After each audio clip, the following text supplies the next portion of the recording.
If you're chasing an 800 credit score, this might surprise you. Most people don't need better credit. They need to stop leaking risk. And that's something you can fix fast. I'm going to walk you through a realistic 7-day credit reset. What can actually move your score quickly? What can't?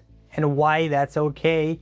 And how lenders really look at your credit. Here's the truth, an 800 credit score doesn't get you better treatment than a 760. Above that point, you already qualify for the best rates. Their goal isn't perfection, their goal is low risk behavior. Once you understand what lenders actually look for, credit score becomes predictable. Your credit score is not a moral score, it's a risk score. Lenders are asking one question: how likely is this person to mess up in the next 24 months? Everything else flows from that. The 7-day credit reset. Day 1, see the truth. Pull all 3 credit reports: Experian, Equifax, TransUnion. Ignore the score for now.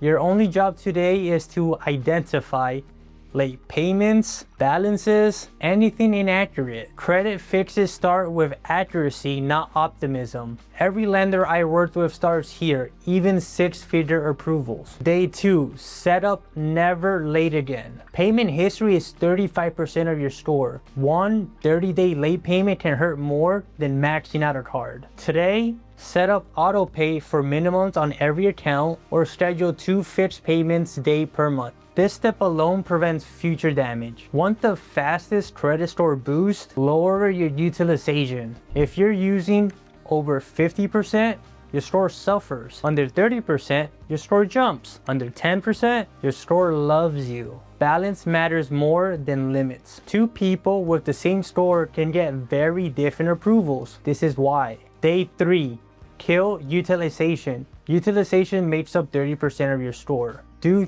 3 things. 1, add up total credit limits. 2, add up total balances. 3, calculate the percentage. Your targets: first, under 50%, then under 30%, ideal under 10%. This is where real movement happens. Day 4, strategic credit line increases. If balances can't drop quickly, request credit limit increases online or by phone. Do not increase spending. This lowers utilization without adding debt. It's a leverage, not temptation. Most people think credit is about activity. It's not. Credit rewards consistency, low balances, boring behavior. The calmer you look on paper, the more lenders trust you.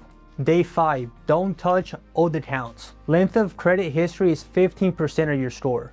Do not close old cards. Do not clean up emotionally. Age equals trust. If you're new, become an authorized user on a responsible account or open up a secure card.